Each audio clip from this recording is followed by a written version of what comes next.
pessoal. Estou aqui para falar um pouquinho com vocês sobre como a gente constrói aplicações resilientes, né? E por que é que a gente se preocupa com esse tipo de coisa, né? Qual é o nosso objetivo quando a gente tem quer construir aplicações que a gente chama de resilientes, né? Porque no fim das contas, o que a gente quer são serviços confiáveis para o usuário final. Porque não tem situação pior do que você entra em um site, você acessa um serviço e ele está fora do ar. Então, todas as vezes que a gente vê coisas como o Gmail, né? Toda vez que dá algum problema de autenticação, você não consegue entrar na conta do Gmail, já bate aquele desespero, né? E se os meus dados forem embora, né? E se aqueles gigabytes de informação que a gente tem lá se perder. E não é uma coisa normal, né? Não, principalmente para grandes serviços, não é uma coisa normal a gente ver eles saírem fora do ar, e muito disso é porque eles têm várias práticas que fazem com que esse tipo de coisa não aconteça. É que o serviço não saia do ar, que você continue podendo acessar a aplicação. Então, o objetivo aqui dessa apresentação é que vocês vejam algumas das práticas, algumas das coisas que a gente faz, né, para que a gente consiga continuar a escrever serviços que são resilientes, né, são capazes de tolerar a falha, e eles vão conseguir voltar ao normal, né, quando acontecer um problema grave, né, na hora que a gente está executando. Porque o que a gente não quer é que qualquer tipo de problema, qualquer besteirinha, tire o serviço do ar. Né? A gente não pode, hoje, quando a gente está trabalhando com sistemas distribuídos, do jeito que a gente trabalha, na nuvem, né? A gente está sempre colocando tudo em algum computador que está longe, um computador que pode sair do ar, né? Então, se vocês já usaram qualquer um dos serviços de nuvem, você sabe que a qualquer momento, aquele computador que está rodando, né, a sua aplicação, ele simplesmente pode morrer. Né? Não existe nenhuma garantia que a máquina virtual onde você está rodando a sua aplicação vai continuar funcionando. Né? A única garantia é que os provedores de nuvem, inclusive o provedor de nuvem onde eu trabalho, né, a DigitalOcean, a gente não tem como garantir que a sua aplicação vai estar rodando o tempo todo. A gente vai fazer backups, a gente vai deixar a coisa lá funcionando da forma mais confiável possível, mas eventualmente, né, computadores falham, redes falham, tudo falha, e a gente tem que estar pronto para lidar com esse tipo de problema. Então, isso são coisas que a gente tem que pensar não somente nessa ideia de que as coisas vão parar, mas que a nossa aplicação ela tem que ser capaz de sobreviver quando um pedaço, né, da infraestrutura, alguma coisa que está lá no meio do caminho falha. Porque se a nossa aplicação falha, quando qualquer pequena coisa falha, nunca, né, as coisas vão estar no ar. Porque o tempo todo tem alguma coisa falhando, e quanto maior a sua escala, né, maiores as chances de você ter alguma coisa falhando. Então imagina que se você fosse um provedor, né, um provedor de serviço, e você tivesse lá 1000, né? Você tem 1000 máquinas rodando, e você sabe que nessas mil máquinas você tem uma falha de mais ou menos, né, 1% por mês. 1% dessas máquinas falhariam por mês. Quantas máquinas falham por mês se eu tenho 1% de falha por mês? 1.000%, minha gente. Eu sei que tá cedo. Mas são quantas que falham por mês? 10, né? Então, se a gente tem 10.000, já são 100. Né? E se a gente anda uma vírgula, né, bota 0,1%, diminui um pouquinho a quantidade de máquinas que vai falhar, mas a gente ainda tem uma quantidade gigante de máquinas falhando dentro da infraestrutura. Então, aí você vai ver que o tempo todo tem alguma coisa em algum lugar que está quebrando. Então, você tem que estar sempre trabalhando para que esse tipo de coisa não tire, né, o seu serviço do ar. Então, o que é que a gente quer dizer quando a gente fala resiliência, né? Primeira coisa, a definição de dicionário, né? Que ela vai casar perfeitamente com o que a gente quer chamar de resiliência dentro de aplicações de software, que é o quê? A capacidade da gente se recuperar rapidamente de dificuldades. Então, aconteceu alguma coisa, quebrou alguma coisa, a aplicação, em vez de totalmente sair do ar, ela volta a funcionar. Né? De alguma forma, mesmo que seja de alguma forma degradada, né? Não está com todos os serviços, mas a gente tem a aplicação ainda funcionando. Ou a capacidade da substância ou objeto de retornar à sua forma original. Então, o que a gente quer aqui não são aplicações que não falham nunca de forma alguma. Vai ter um momento onde você vai ter que realmente dar uma tela de erro para o usuário e você não vai ter outra opção. Mas o que a gente quer garantir quando a gente constrói uma aplicação de forma resiliente é que isso não vai ser o tempo todo e que você não vai mostrar essa tela de erro quando não é necessário. Né? Então, se existe uma opção para que você mostre, né, alguma coisa, algum dado útil para o usuário, esse mínimo de dados úteis, esse mínimo de coisa que você pode trazer, você tem que trazer ele de volta para o usuário. Você não pode simplesmente jogar uma tela de erro. Eu sei que quando a gente está na faculdade, né, a gente faz aquela aplicação de teste para uma prova, para um trabalho, a gente mostra a exceção na cara, né, toda vez que quebra. Né? No mundo real, a gente não pode fazer isso. Né? Ali na sala de aula a gente aceita esse tipo de coisa, porque é outra situação, mas no mundo real, se você faz uma coisa dessas para o seu cliente e ele tem a opção de ir para outro provedor, para outra pessoa que está provendo o serviço, ele vai. Né? Ele não vai ficar esperando você. Ele só vai esperar você se ele não tiver nenhuma outra opção. E hoje a gente sabe que a maior parte das aplicações elas têm uma outra opção. Né? Dificilmente você está em um mercado onde só existe você. E a gente vocês provavelmente não têm idade para isso, né? O velho aqui sou eu, mas uma das grandes coisas que matou o Orkut no mundo e aqui no Brasil é exatamente isso. A aplicação era lenta, não era confiável, né? Demorava para você fazer qualquer coisa, então você tinha a opção de redes sociais, de usar o Orkut e usar o Facebook. O que acontecia? As pessoas migraram. Né? Porque a experiência de usar a outra rede social não era legal. Então, sempre vai haver outra pessoa querendo comer o seu mercado. Né? A realidade que a gente vive é essa. Então, a gente tem que estar trabalhando de forma que isso... que na hora que você tem um problema, você não joga o problema na cara do usuário. Né? Você tenta fazer com que as coisas funcionem, pelo menos com um pouquinho de funcionalidade que você tiver. Então, o que a gente quer quando a gente está trabalhando com aplicações resilientes é que elas devem sobreviver ao estresse, né, da situação que está acontecendo, e elas devem voltar ao normal sem intervenção humana. A parte da sem intervenção humana é a parte mais importante disso aqui, minha gente. A gente não quer aplicações que exijam o tempo todo que alguém vá lá apertar um botão para reiniciar o servidor. Certo? Isso hoje não é aceitável, porque hoje a gente não trabalha mais com uma aplicação naquele servidor que fica trancado dentro do escritório, no ar-condicionado na empresa. Né? Não é assim que a gente trabalha mais. Hoje a gente trabalha, você está rodando, você primeiro não sabe onde está rodando em alguma máquina virtual na nuvem, em algum lugar, né? A gente não sabe mais onde essas coisas estão rodando, e normalmente não é uma máquina só. Você pode ter uma aplicação que está rodando em 100 máquinas diferentes. Né? Então, toda vez que acontecer um problema de rede, que uma máquina dessas for desconectada, você vai ter que ir manualmente lá, apertar um botão e reiniciar a máquina? Não, certo? Hoje uma das carreiras na área de tecnologia que provavelmente ela não vai desaparecer completamente, porque ainda tem gente programando em COBOL. Né? A gente está em 2019 e a gente ainda vê vaga para programador COBOL, não só aqui no Brasil, lá nos Estados Unidos a gente vê esse tipo de coisa também. Né? Não pense que isso é uma coisa do Brasil. Lá você vai ver, da mesma forma, gente programando em COBOL, em Adabase, essas linguagens que ninguém nunca viu. Né? A gente só vai ver no Jurassic Park. Não vai acontecer mais, a gente não vê isso mais na faculdade. Então, a profissão de SysOps, né, o cara de operações, o cara que logava na máquina, escrevia um scriptzinho em Bash e rodava esse scriptzinho para consertar alguma coisa na máquina, essa profissão ela vai deixar de existir. Né? A maior parte das empresas não vão precisar mais de gente para fazer esse tipo de coisa. Porque a automação está comendo isso aí e ninguém quer fazer esse tipo de trabalho. Quando você trabalha no SysOps numa empresa e você tem 10 máquinas para operar, massa, né? Você pode rodar um scriptzinho, faz um SSH para a máquina, né? A gente coloca o usuário lá na máquina, o negócio funciona. Mas quando você tem 100, quando você tem 1000 máquinas para fazer esse tipo de trabalho, primeiro, você não vai conseguir fazer isso com uma pessoa e empresa nenhuma vai contratar 50 pessoas para fazer esse tipo de trabalho.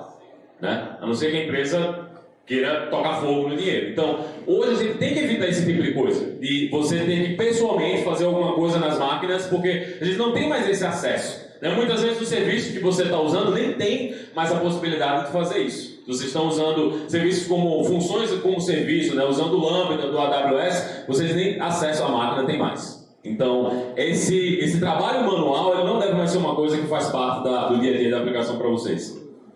E a aplicação ela deve simplesmente se recuperar. Então, quebrou, não está funcionando, tem alguma coisa que não está dando certo, o que é que você faz? Você vai lá, deixa a aplicação, ela vai retornar ao normal sozinha, né? Você deve escrever a aplicação para que ela seja capaz de voltar ao normal sozinha e continuar executando. Então, o que a gente pode fazer? Né? Quais são as práticas que a gente tem para fazer quando a gente está construindo aplicações de resiliência? Primeira coisa são pontos de integração. Né? Todas as vezes que a sua aplicação ela sai para chamar qualquer outra coisa que não seja ela mesma, certo? Espere sempre o pior. Porque o pior vai acontecer. Em algum momento da vida da sua aplicação, o pior daquela chamada, daquela integração que ela está chamando, vai acontecer, vai parar de funcionar, você vai tomar timeout, você vai receber uma resposta inesperada. Então, na hora que a gente está trabalhando, né, com a construção de aplicações distribuídas, é a mesma coisa da aula de direção defensiva do Detran. Né? Você tem que imaginar sempre que o cara vai atravessar o sinal vermelho e vai bater em você. Então, por mais que, mas muita gente vai dizer, mas o problema é do cara que atravessou o sinal vermelho, mas ele bateu em você e matou você, né? Então, o problema dele, mas quem morreu foi você, né? Não é assim que funciona. Então, da mesma forma, na hora que você está construindo aplicações, se você chama alguém, né? Se você está indo fazer uma chamada para uma outra aplicação, para um outro serviço, mesmo que seja, mas esse serviço é de responsabilidade da minha equipe, não importa. Não importa de quem é a responsabilidade do serviço, você deve ser sempre cínico, certo? Quando você está construindo aplicações em ambientes distribuídos, seja sempre cínico e assuma o pior, porque o pior vai acontecer. Então, imagine que vai ter quais são as possibilidades de coisas erradas que podem acontecer aqui, né? Quais são os erros que podem acontecer? Todos eles vão acontecer e ainda outros que você não foi capaz de imaginar, né? Esse é o ambiente que a gente vive quando a gente está construindo aplicações. Você nunca vai ser capaz de descobrir todos os erros, mas se você assume o pior nas chamadas que você está fazendo, então você já está um pouquinho mais à frente na hora de trabalhar com isso aí.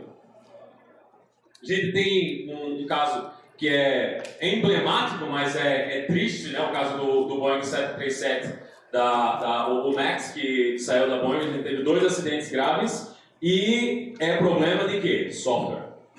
Né? Então, o pedaço do software do avião que decide se o avião ele está com o pico, né, à frente, apontando na direção correta e não apontando para cima, porque a gente sabe que se o avião ele aponta demais para cima, o que acontece? Ele perde pressão e cai, né? O avião cai, 200 pessoas dentro, morre todo mundo, né? A realidade é essa, né? Não escapa ninguém. Aconteceu uma parada dessas, morre todo mundo. Às vezes tem uma mulher, parece que ela escapou 2 vezes de acidente de avião. Só tem ela, não tem mais ninguém. Né? O avião cai e morre todo mundo. Então, o que aconteceu aqui no caso do Boeing é que existem 2 computadores que tomam essa decisão. O computador do lado do piloto, o computador do lado do copiloto. E existem 2 sensores separados também que decidem para onde o avião está apontando. Né? Ele decide se o avião está apontando para tá reto, né? Se ele não está num ângulo ruim, que pode dar stall e fazer o avião cair, ou se ele está certinho. Só que esses dois sensores que trazem esses dados, do mesmo jeito são o quê? Esses 2 sensores são pontos de integração. Então o software que está lá olhando, ele está recebendo os dados desses sensores, né? Ele recebeu os dados, ele olha para o dado e o sensor diz, olha, o avião está apontando para cima, né? Ele está com a cara para cima e o rabo para baixo. Aí o que é que o computador que está fazendo esse controle vai dizer? Olha, agora você vai apontar, você vai virar, né, o avião, vai fazer o avião apontar para baixo, né? Para ele ficar na posição certa e ele não perder pressão e cair. Né? Então o software ele recebeu o dado, né? O dado está dizendo, olha, o avião ele não está na posição correta. Na hora que o software recebe isso aí, ele resolve que não está na posição correta, eu vou empurrar o avião para baixo. Né? Nesses aviões, num avião desse tamanho, hoje não é mais possível, né, você controlar. É diferente de você estar controlando um carro, que você usa a direção e a direção vira, né, por mais que você tenha um carro que ele não é hidráulico, né, se alguém aqui já dirigiu um carro de direção mecânica, imagina, lembra do sofrimento, né, que é você dirigir um carro de direção mecânica. Num avião isso não é mais possível, né? O avião hoje ele é todo computadorizado, então na hora que o piloto está empurrando o manche, ele não está empurrando o manche fisicamente, né? Ele está empurrando um manche que opera no computador, que faz os ailerons lá do avião se mexerem, né? Porque ia precisar de muita força para o piloto operar um avião desse, e a gente não quer matar o piloto que está lá controlando o avião. E do mesmo jeito que um computador toma essa decisão, que o computador faz o que o piloto está mandando, o avião também desfaz. Então, enquanto o piloto está vendo que o avião está apontando para baixo e ele tenta puxar o manche, né, para fazer o avião voltar à posição correta, o controle, né, o controle aqui do Boeing está fazendo o quê? Está dizendo, não é para baixo, não é para cima, não, é para baixo mesmo, é para ir para baixo. Então, quem ganha nessa luta é o computador, porque quem manda, né, no final aqui das contas é o computador. Então, o sensor lá do avião está mandando o dado incorreto, o software que está tomando essa decisão só está usando um sensor, um único sensor para tomar essa decisão. Ele está confiando cegamente nesse sensor e o outro, ele não fala nem com o outro computador, né, que está do outro lado lá, com outro sensor, para fazer esse tipo de trabalho. Então, o que é que a gente está vendo aqui? Alguém, né, que as pessoas que escreveram esse software assumiram que um único sensor, né, em um avião que tem uma cacetada de sensores é o suficiente para tomar uma decisão que pode matar 200 pessoas, né? Então, esse é o software que a gente tem rodando em aviões em 2019. Então, eu espero que vocês, né, não cometam esse tipo de erro, que vocês se lembrem desse slide aqui. Esse slide é o slide mais importante dessa apresentação, né? Imagine tudo o que pode dar errado, porque todas essas coisas vão dar errado. Em algum momento, essas coisas vão dar errado, né? Então, a gente tem que ter... É diferente. A minha irmã é engenheira civil, e é interessante que ela é responsável pelo resto da vida, por qualquer coisa que ela construiu. Qualquer coisa que tem o nome dela lá, se no futuro der uma merda, não vão procurar ninguém, quem construiu, vão procurar ela, porque é o nome dela que está lá no projeto. Qualquer falha do projeto é responsabilidade dela. Hoje a gente escapa disso em software, né? A gente não tem responsabilidade direta pelo software que a gente escreve, mas eu imagino que no futuro isso vai ser diferente, porque esse tipo de situação não é aceitável, né? Você acreditar piamente, acredite diretamente que um único sensor em um avião que tem vários sensores para ajudar você a tomar uma decisão, e você toma uma decisão que pode acabar com a vida de 200 pessoas de uma vez só, isso não é uma coisa correta. Então, lembrem-se disso, né? Não confiem em pontos de integração. Não confiem em pontos de integração. Pensem em todas as formas que essas coisas podem dar errado, né? E tentem ver o que é que a gente pode fazer. A gente vai ver outros exemplos aqui que servem também para isso aqui, mas esse é o ponto mais importante que a gente tem aqui. Outro exemplo, não falhe ao iniciar a aplicação, né? Então, muitas vezes você está subindo a sua aplicação e você conecta no banco de dados, conecta no seu cache, né? Conecta num outro serviço que você depende. Na hora que você conecta nesse outro serviço, você tenta conectar e pá, não funcionou. Aí o que é que você faz lá no main da sua aplicação? Ah, não consegui conectar com o serviço X, vou morrer. Aí dá o exit, né? -1 lá. E seu serviço morre também, né? E aí o que é que está acontecendo? Só porque um pedaço, um servicinho que você tinha, que você depende, talvez não dependa nem para fazer tudo que a sua aplicação está fazendo, né? Você vai lá e simplesmente desiste, não quero mais não vou mais funcionar, a sua aplicação morre, a infraestrutura morre, o cliente morre, e fica aquela loucura de que um serviço funciona, o outro serviço não funciona, um serviço funciona, o outro não funciona. Então, não façam esse tipo de coisa. A sua aplicação ela deve sempre subir, certo? A sua aplicação ela deve sempre subir o tempo todo. Iniciou a aplicação, ela tem que subir. E tá degradada? Não está funcionando corretamente? Não importa. O importante é que ela está no ar e, eventualmente, ela vai atingir o estado normal dela. É isso que a gente quer. A gente quer aplicações que sejam capazes de sobreviver ao estresse, de sobreviver a falhas e continuar funcionando. Então, não deixem, né, a aplicação simplesmente não iniciar. E aí a gente entra no grande mistério da dependência circular.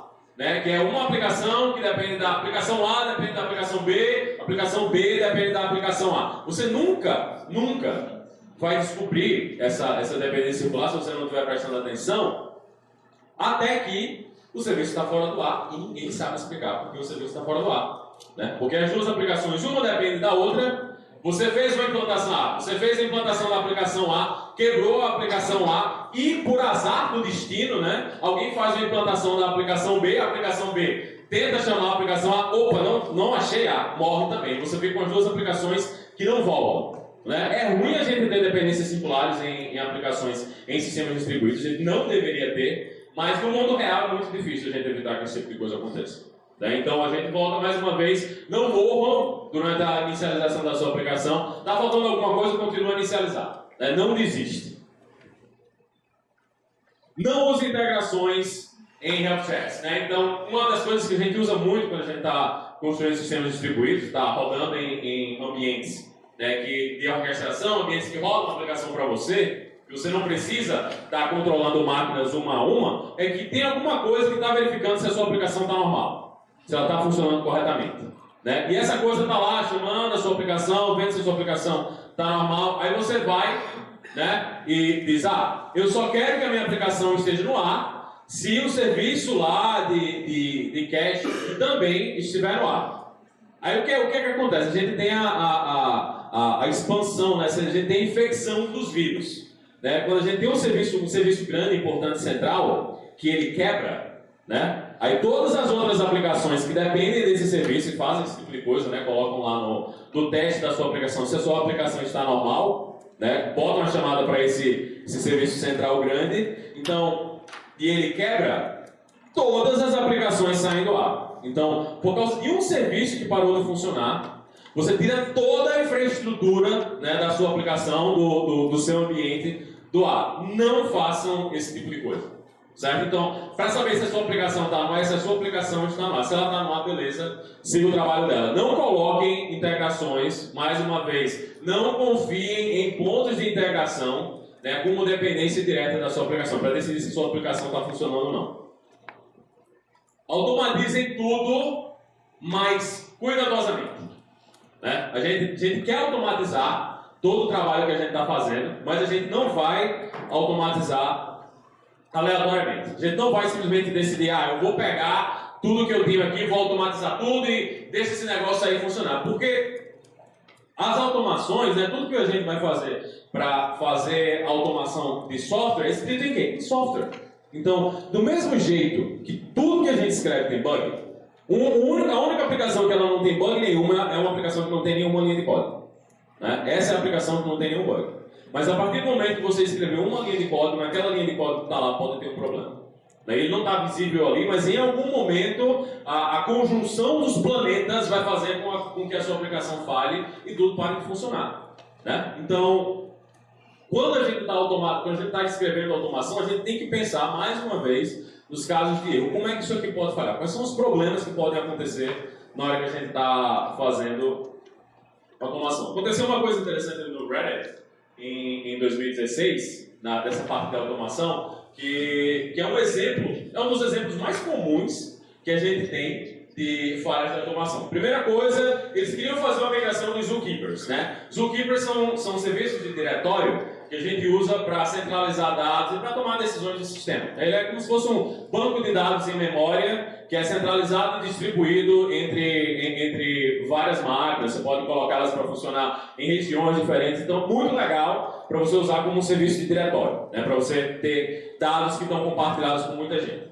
Então, o que é que eles resolveram? Vamos migrar esses zookeepers aqui para novas máquinas. E a primeira coisa a desligar foi o autoscaler. O autoscaler é o quê? É o pedaço, né, da infraestrutura do Reddit que aumenta ou diminui a quantidade de infraestrutura que ele está utilizando. Né? Então ele decide. Se está tendo muito tráfego, o que é que faz? Coloca mais máquina. Porque você não precisa estar pagando. Imagina que você é um sistema de restaurante.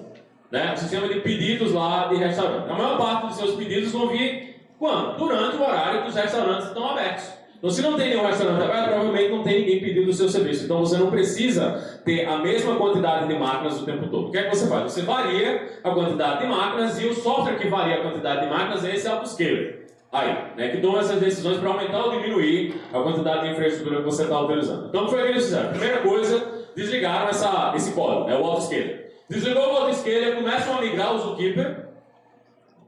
No meio lá dessa coisa, o que é que tinha? Tinha um teste, uma avaliaçãozinha, para decidir o que é estava acontecendo com o autoscaler, que eles não prestaram atenção. Então o código foi lá, olhou para a infraestrutura do Reddit, olhou para o autoscaler, opa, o autoscaler está desligado. Vou aqui ligar, porque o autoscaler desligado não é uma situação normal, né? O autoscaler tem que estar ligado o tempo todo. Então ele foi lá, olhou, o autoscaler está desligado, vou aqui. Levantou o autoscaler de novo.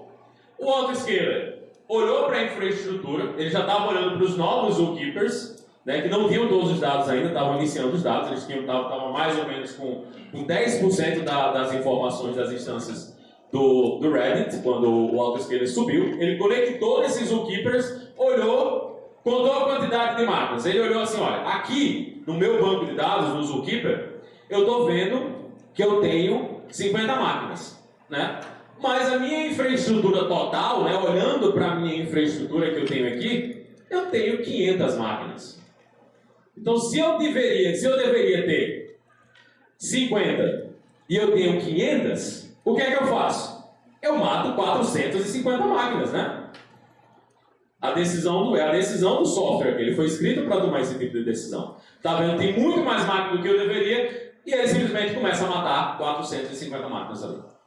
Resolveu, vou começar a matar, matou, começou a matar, Reddit começa a sair do ar, as coisas começam a parar de funcionar, as pessoas não entendem o que está acontecendo, a migração até então estava funcionando da forma esperada, estava tudo funcionando do jeito que as pessoas imaginavam, até que eles descobriram, até que eles viram que estava acontecendo isso aí. Né, que tinha um problema, o autoscaler estava rodando em cima de dados que não tinham sido atualizados ainda, porque a gente estava no meio da migração. Então, conforme isso vai acontecendo, eles conseguem ir lá, param o autoscaler de novo, dessa vez param também o teste que avalia se o autoscaler está rodando ou não e conseguem trazer o sistema de volta para o ar. Né? Isso é uma das coisas que vocês vão encontrar muito no mundo real.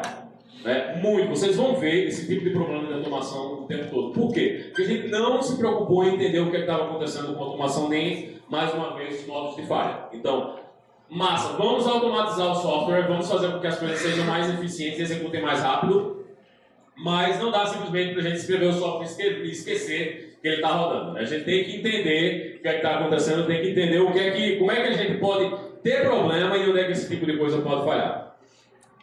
Primeira coisa que a gente tem que ler, que a gente tem que entender quando a gente está trabalhando com automação de infraestrutura, é que se você vai matar coisas, mate elas lentamente. Né? Então você não quer sair de 500 para 50 em uma chamada só. Você não quer simplesmente decidir, eu tenho que matar 450 máquinas. E você mata 450 máquinas de uma vez só. Não. Certo? Quando você tem que tomar uma decisão de infraestrutura dessa, você tem que remover infraestrutura, faça isso da forma mais lenta possível, porque isso dá tempo para as pessoas descobrirem se tem alguma merda acontecendo. Né? Então, se você precisa derrubar a infraestrutura, precisa diminuir a quantidade de máquinas ou de recursos que você está usando, lentamente comece a diminuir esses números. Não tome uma decisão drástica de uma vez só. Né? Então, a sua automação deve tomar esse tipo de decisão. Deve ser escrita de forma que ela funcione dessa forma.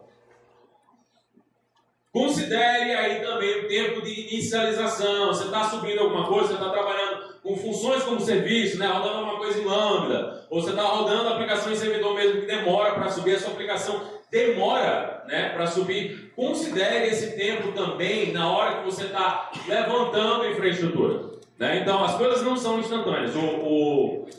A pessoa que está vendendo o serviço de cloud para você vai dizer, olha, essa máquina sobe sozinha em 3 segundos. Né? Sobe sozinho em 3 segundos. Mas a sua aplicação não é somente a máquina. A sua aplicação são as coisas com quem ela fala. Você está rodando em Java, você tem que subir a máquina virtual. Você está rodando em Ruby, vai ter que interpretar o código todinho lá que está funcionando. Então, tudo isso são coisas que você tem que considerar na hora que você está trabalhando com sistemas distribuídos na nuvem, que você está lidando com automação. Né? Porque o que pode acontecer? Você olha, começa a levantar máquinas, você não considerou o tempo que demora para essa máquina ficar útil, né? Que ela começa a responder para requisições de clientes, e você diz, olha, eu ainda não tenho máquina o suficiente, continua a subir máquina, até que em vez de você subir para 10, você subiu para 100, porque você desconsiderou os números. Né? Então prestem atenção nesse tipo de coisa também, o tempo que vai demorar para a sua aplicação realmente estar respondendo e começar a receber tráfego.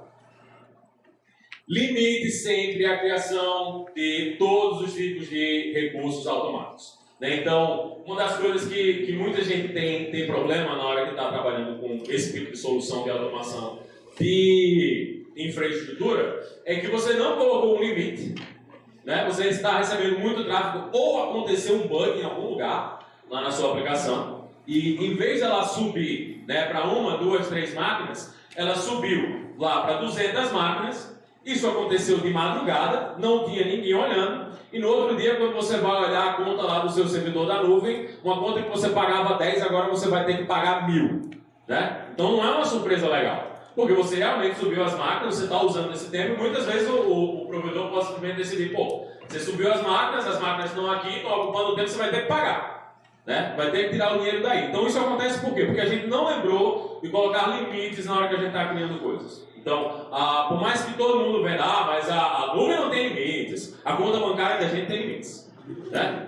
A conta bancária, infelizmente, pelo menos a minha tem limites, não sei de vocês aí, vai que a gente tem alguém aqui bilionário já, né? Já fundador de startup, já está bilionário, mas para a realidade, para a maior parte das pessoas é que a conta bancária tem limite, então a gente tem que controlar esse tipo de coisa. Não só pelo lado financeiro, mas também porque se você cria infraestrutura além do que um outro pedaço da sua aplicação consegue aguentar, você também vai tirar a aplicação fora do ar. Então imagina que você colocou, né, lá, vai aumentar a quantidade de máquinas lá do seu front-end, né, que roda a sua aplicação web. Mas o seu banco de dados ele não escala dessa forma. Você não pode simplesmente colocar uma máquina nova no banco de dados, né? E essa máquina nova vai pegar os dados e vai começar a responder. Não é assim que o banco de dados, que a maior parte dos bancos de dados funciona. Então, o que pode acontecer também é que você subiu tantas máquinas que causou uma sobrecarga lá no seu banco de dados, tirou o banco de dados do ar e tirou a aplicação toda do ar. Né? Porque você esqueceu o quê? Colocar um limite na criação de infraestrutura. Então, tudo isso são coisas que você tem que considerar também nessa parte de automação. Mudanças bruscas, né, são um mau sinal. Em toda a automação. Do mesmo jeito que a gente viu lá, a decisão do avião. Né? O avião decidiu sozinho que agora ele vai apontar para baixo, não importa o que está acontecendo. Né? Então o avião tomou essa decisão, vai apontar para baixo. Ele não pergunta a ninguém, ele não pergunta aos pilotos, ele somente diz, olha, vou apontar para baixo aqui, começa a apontar para baixo, o avião cai e morre todo mundo. Né? Então isso não é uma decisão que o software deve tomar. Né? Quando você tem que tomar uma decisão brusca, uma decisão que vai causar uma mudança muito grande no sistema, muito grande na infraestrutura, o que é que você deve fazer? Você deve parar, o software deve parar e pedir, nesse momento, o software deve pedir intervenção humana. Né? Ele não deve simplesmente tomar uma decisão que vai tirar todo o ambiente, vai derrubar tudo que a gente está rodando, né, na infraestrutura, ou vai duplicar o ambiente sozinho. Então, na hora que você está escrevendo software, na hora que você está fazendo a automação dessas coisas, você deve se lembrar que qualquer mudança, né, que a gente vai fazer, eu tenho que mudar lá de 1 para 2 máquinas. 1 para 2 máquinas, beleza. De 1 para 100 máquinas, não. De 1 para 100 é uma mudança muito grande. Então, você vai ter que ver lá dentro do seu sistema, na hora que você está escrevendo automação, está lidando com a automação, o que é uma mudança brusca? O que é que eu devo fazer quando uma mudança brusca dessas acontece? Para tudo, né?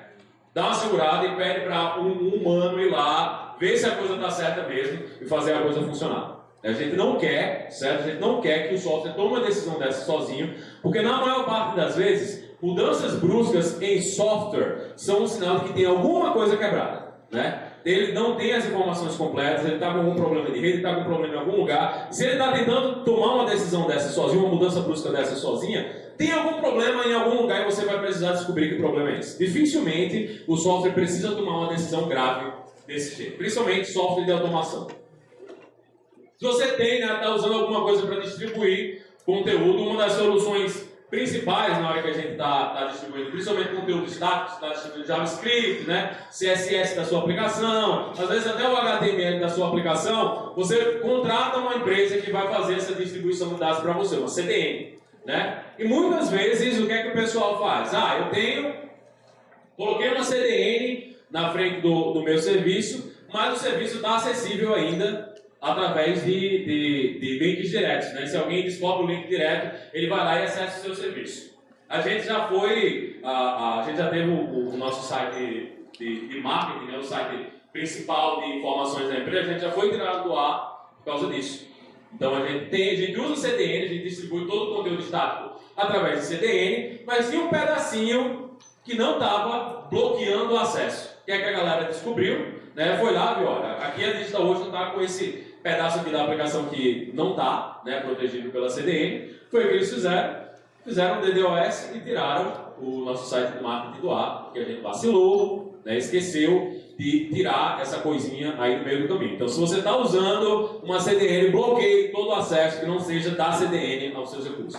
Porque alguém vai descobrir e alguém vai tentar tirar você do ar. A realidade é que vai ter sempre alguém querendo derrubar você.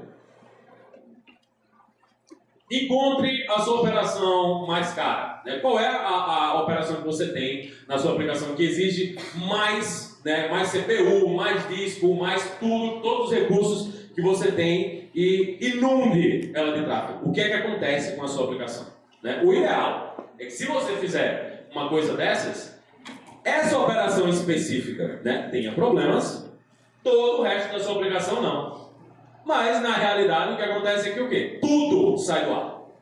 Porque a gente esquece de avaliar o que é que está acontecendo. Nessa operação mais cara, provavelmente ela vai usar tanto recurso que ela vai tirar outras coisas do ar também. Então, se você está construindo, descobriu lá qual é a sua operação mais cara, qual é a coisa mais complicada que você tem que fazer na sua aplicação. Se é possível retirar o seu site do ar nessa hora, só chamando essa operação, alguém vai tentar fazer isso.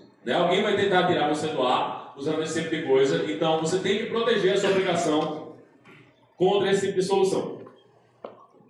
Timeouts, em todos os lugares. Qualquer coisa que você chame pela rede, qualquer coisa que você vai fazer uma chamada, passou pela rede, tem que ter um limite de tempo e tem que ser um limite de tempo curto. Tem que ser alguns segundos. Se for milissegundos é melhor ainda. Se a sua infraestrutura deixar você colocar timeouts em milissegundos, é melhor ainda. Porque muitas vezes, e na maior parte das linguagens, infelizmente, o que acontece é quando você faz uma chamada para alguma coisa externa, usando HTTP, usando outros protocolos de comunicação, eles ou definem um timeout muito longo, 1 minuto, 2 minutos, 5 minutos, ou eles não colocam timeout nenhum, quer dizer que você fica lá esperando a resposta vir, e a resposta pode nunca vir. Não existe nenhuma garantia em nenhum dos protocolos de rede que você vai receber uma resposta. O fato de computadores serem capazes de se comunicar em rede, não é uma coisa que a gente consegue provar, porque a gente sabe que se você manda uma mensagem assíncrona, não tem nenhuma garantia que vai vir alguma coisa de volta para você. Você vai ficar lá pendente. Então, todas as chamadas que você fizer para qualquer serviço externo tem que ter uma definição de tempo, o máximo de tempo que você vai esperar, e a aplicação tem que desistir e tem que seguir em frente. A gente tem que sempre lidar com esse tipo de coisa. Se você não controla a coisa que você está trabalhando, você recebeu o sistema legado, o sistema de alguém que entregou esse software para você, você não pode mexer. Existem soluções para você, existem várias soluções. Se é banco de dados, você vai poder usar PG Bouncer, se é o Postgres, se é MySQL, você pode usar o ProxySQL para fazer esse tipo de coisa. Se é uma aplicação HTTP, Envoy, Linkerd, JProxy para fazer esse tipo de trabalho. Então, por mais que você não tenha escrito a aplicação, se ela está na sua responsabilidade, você deve tentar resolver os problemas dela. E uma das formas que a gente tem de resolver é colocar alguma coisa no meio do caminho dessa aplicação e forçar ela a ter um timeout. Então, a aplicação não tinha timeout antes, não tem problema. Mete um proxy aí no meio do caminho e usa o proxy para colocar o timeout. Então, existem formas de você mesmo pegar uma aplicação legada, uma coisa velha, que você não pode mexer mais, você ainda tem condições de fazer com que ela funcione. Circuit breakers, os disjuntores que a gente tem aí nas redes elétricas, a gente também tem esse tipo de coisa em software. Né? O que é que a gente é? O que é que é? Então, do mesmo jeito, né, que o digital funciona no mundo real, ele funciona também no software. Então, está errando muito, está dando muito problema, então eu estou chamando um serviço e esse serviço simplesmente não está me retornando nada com sucesso. O que é que eu vou lá? Desarmo. Desarmo o disjuntor, certo? Desarmo o disjuntor e paro de mandar a requisição para lá. Então eu tomei essa decisão, estou vendo que o serviço não está funcionando, não está me retornando nada, né? Vou lá, desarmo e paro de mandar as requisições para lá e eu ou retorno o erro para quem está me chamando ou retorno alguma resposta padrão. Né? Então imagina, acho que vocês não são do tempo da Fazenda Feliz não, né? Ninguém aqui viu Fazenda Feliz não? Alguém viu? Quem viu Fazenda Feliz aqui? Pô, mas vocês estão velhos. Então, a Fazenda Feliz é um dos grandes exemplos de sistemas distribuídos que a gente tem. Por quê? Quando você entrar, para quem não viu, Fazenda Feliz era um joguinho de Facebook de Orkut. Você controlava uma fazendinha e ele tinha várias coisas na interface. Você comprava coisas, comprava dinheiro, que era uma moedinha vermelha. Você falava com seus amigos. E o que é que acontecia por lá? Como é que era a estrutura interna desse aplicativo, desse jogo? Todas aquelas coisas que você viu na tela eram serviços diferentes, eram coisas separadas. Então, quando uma daquelas coisas parava de funcionar, o que é que a interface fazia? Ela removia ele da interface. Então, se o serviço de comprar a moedinha vermelha, que era o dinheiro do jogo, não estava funcionando, o que é que ele fazia? Tirava a opção de comprar a moedinha vermelha da interface. Por quê? Ó, lá dentro tem um disjuntor que decidiu, olha, esse serviço aqui não está funcionando, está fora do ar, vou remover. Né? E, eventualmente, quando o serviço voltava a ficar estável, né, quando ele voltava a ser funcional, ele adicionava isso aí de novo. Então, é assim que a gente deve trabalhar quando a gente está lidando com os serviços distribuídos. Né? Tem um pedaço da aplicação que não está funcionando, não está retornando a resposta que a gente imagina, o que é que você faz? Remove ele, traz alguma coisa na interface, tira ele da interface, retorna uma mensagem padronizada ou uma resposta vazia, né, para quem está fazendo a chamada, né, e segue em frente. Então, essa é a ideia que a gente tem quando a gente está trabalhando com os disjuntores em software. Então, como é que a gente recupera? De vez em quando você deixa uma requisição passar. De vez em quando você vai lá e diz, ó, deixa isso aqui passar, ver o que é que acontece. Quando você recebeu chamadas legais, né, você teve sucesso, tempo suficiente, traz a informação de volta para a interface, continua a mostrar isso aí para o usuário. Todos os serviços que vocês trabalham de forma distribuída funcionam assim. Quem já viu aqui a mensagem do Gmail dizendo que os contatos não estão disponíveis? Alguém já viu isso aí no Gmail? O Gmail parou de funcionar porque os contatos não estavam disponíveis? Não. Né? Tudo continua a funcionar. Mas contatos não estão disponíveis. Então, é esse o tipo de coisa que a gente quer quando a gente está trabalhando com os circuit breakers, né, com os disjuntores lá dentro do software. Então, por que a gente deve fazer esse tipo de coisa? Primeiro, porque ele ajuda você a escrever software melhor, porque você vai ter que se preocupar com o modelo de falha. Então, uma coisa quebrou, o que acontece quando essa coisa que eu preciso, né, que eu estou usando, quebra. E também, você não mata o serviço que está lá do outro lado quando ele já está sobrecarregado. Então, uma das coisas que o pessoal fazia muito no passado é, essa chamada quebrou, tenta de novo, chama o serviço de novo. Então, o serviço está sobrecarregado, ele não está conseguindo responder, aí o que é que você faz para ajudar o serviço? Você duplica, triplica, quadruplica a quantidade de chamadas que você está fazendo ao serviço. Você está ajudando, né? Você está resolvendo o grande problema que você tinha, mandando mais tráfego e tirando o serviço do ar. Então, a ideia do circuit breaker, tanto do meu ponto de vista como cliente, né, que eu estou chamando, para evitar, para conseguir esconder um pouco do erro, como também do cara que o serviço que está do outro lado recebendo a chamada, ele não ser inundado de tráfego que ele não vai ser capaz de responder e simplesmente nunca conseguir voltar. Né? Então a gente não quer esse tipo de coisa, a gente não quer que esse tipo de coisa aconteça e pode usar isso aí.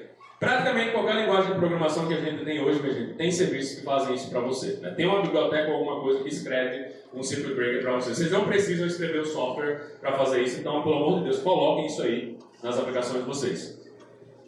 Modos de falha são uma decisão de negócio. Não é você, programador, sozinho, que decide o que vai aparecer para o usuário quando acontece um erro. Certo? Isso é uma decisão de negócio. É uma decisão que você tem que tomar junto com as pessoas de produto e você tem que chegar para as pessoas de produto e dizer, olha, vai quebrar. O que é que a gente faz quando quebra? Certo? A página de erro E quando você retorna um erro, como você fala para o usuário, é uma decisão de produto. Não é uma decisão que você simplesmente decide, vou mostrar uma exceção aqui. Não. Todas as pessoas envolvidas no processo do desenvolvimento de software têm que entender que as coisas quebram, as coisas falham. Então, o trabalho de você como programador, ela vai ser para as pessoas dizer, olha, vai quebrar, certo? O que é que a gente faz quando quebrar? Qual é a situação que a gente vai mostrar para o usuário como quebrar? Use divisórias, né?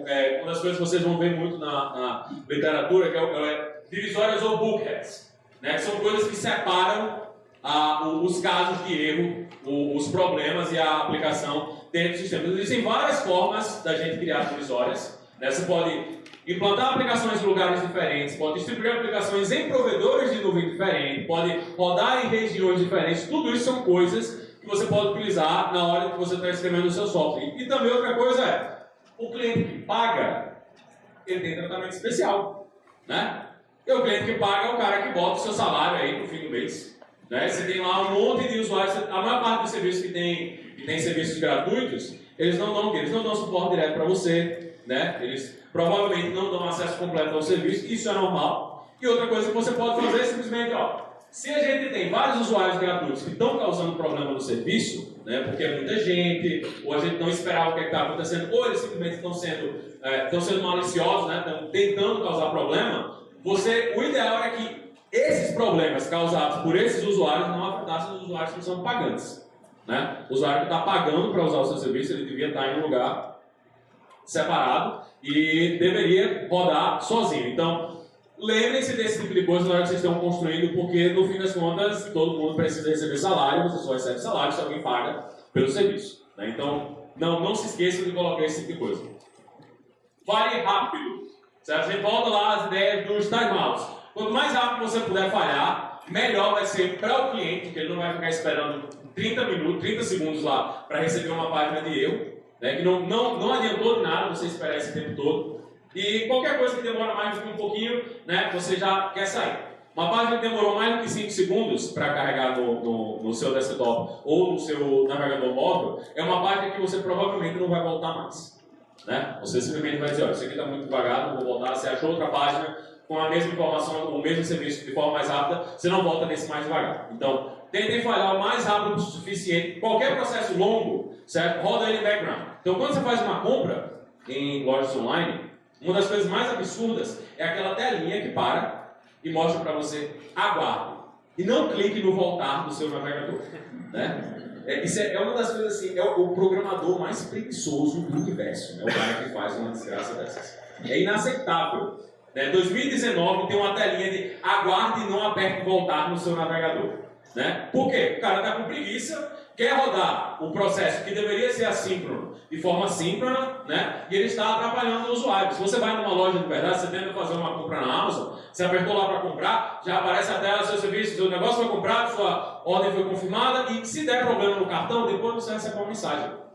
Né? Porque essa parte de validar o cartão, fazer a venda, tudo isso demora. Mas você não precisa fazer isso na frente do usuário. Você pode interagir com o usuário depois. Né? Então não façam isso na frente do usuário. Não coloquem esse diabo dessa tela de parar e não clica no botão voltar no software que vocês estiverem escrevendo, gente, pelo amor de Deus. Não tente rapidamente outra vez, né? Mais uma vez o circuit breaker lá. Não falhou agora. Aí você vai esperar lá meio segundo e chamar de novo. Não faça isso, é inútil. Né? Esse meio segundo não vai dar nada, vai quebrar de novo, provavelmente você está só gerando mais tráfego para o sistema que está lá do outro lado. Então, o ideal é ou você usar back-off, né? Espera um pouquinho mais, espera mais alguns segundos, aí aumenta os segundos toda vez que você tentar de novo, ou simplesmente roda em background e pronto. Espera para ver o que é que vai acontecer. Funcionou, não funcionou, fala com o usuário, explica o que é que está acontecendo. Então, não tentem não tentem outra vez. Não é no computador, o computador está lento, aí você vai lá e começa a apertar loucamente no mouse, deixando o computador mais lento ainda até que ele está pronto, tudo acabou. Você tem que apertar o botão para desligar. Né? Apertar mais vezes e mais rápido não faz o computador ir mais rápido. Não é assim que funciona. Né? A gente continua fazendo isso ainda hoje, mas não é assim que funciona. A violência do clique não se transfere em energia para o computador, infelizmente. Outra coisa que a gente tem que fazer também, né, que é o rate limit, que é como se fosse o circuit breaker, só que é ao contrário. É o circuit breaker no lugar de quem está recebendo a chamada. Então, o seu serviço ele tem uma quantidade limitada de recursos que ele consegue utilizar e uma quantidade limitada de requisições que ele é capaz de responder. Então, o que é que você deve fazer? Você deve ter um limite. Na hora que você está atingindo o limite, você começa a simplesmente desistir. Diz, ó, não vou tentar responder essa requisição, estou acima do meu limite, estou chegando no meu limite e eu não quero simplesmente quebrar. Porque não tem coisa pior do que porque um cliente seu está fazendo muita chamada, você simplesmente desiste e tira o sistema do ar para todo mundo. O que é que a gente quer num caso desse? Você tem um sistema com um cliente problemático, está fazendo muita chamada, você pega esse cliente e diz, olha, toma aqui um erro, você está chamando demais, não vou mais retornar mensagem para você até que você consiga me chamar de uma velocidade assim aceitável. Né? Isso tanto é de cliente malicioso, como também de um cliente seu mesmo que não está configurado corretamente, teve algum problema, está fazendo muita chamada, e você tem que ser capaz de dizer, olha, não vou responder a sua requisição aqui. Certo? Isso é uma coisa que a gente tem que estar sempre se preocupando, porque a gente nunca quer que o sistema saia do ar completamente. Beleza, um cliente, uma pessoa não está conseguindo acessar o serviço, mas todo o resto deve continuar, deve ser capaz de acessar o serviço. Né? Não vamos simplesmente tirar tudo do ar por causa disso aí.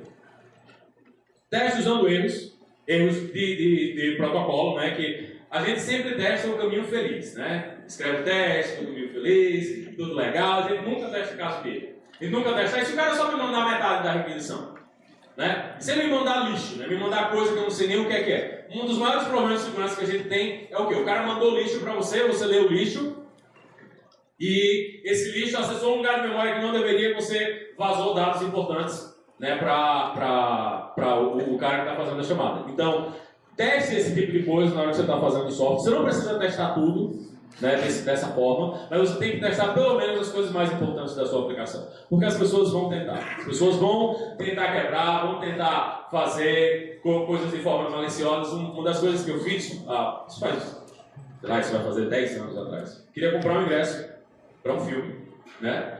A telinha tem uma validação. E eu só podia comprar até 1 hora antes do filme. Isso era 50 minutos antes do filme. Né? Eu entrei lá no site, não dava, né? Não me deixou comprar. E eu vi que a validação era onde? Era só no JavaScript. Aí eu fui lá, mudei a hora do meu computador, passou a validação, eu consegui comprar o ingresso. Né?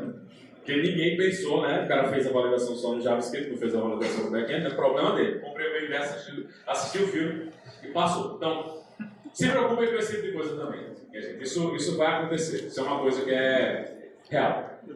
Resiliência não é grátis. Né? Tudo que a gente está falando aqui exige trabalho. Você precisa escrever mais software, você precisa se preocupar mais com a infraestrutura. É mais caro, né, a gente ter resiliência em software. Mas, né, desastres também não são.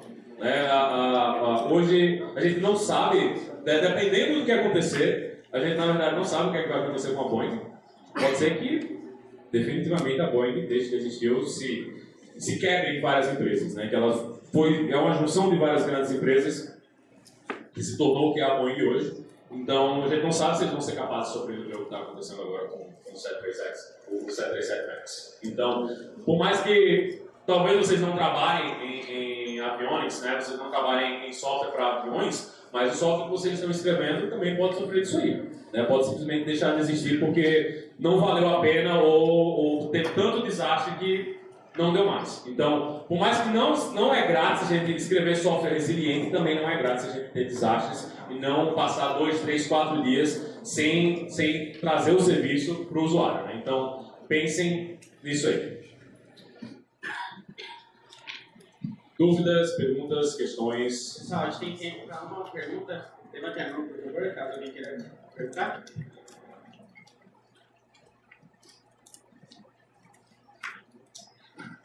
Tranquilo? Pessoal, então eu vou agradecer aqui o Maurício, muito obrigado pela palestra. Pessoal,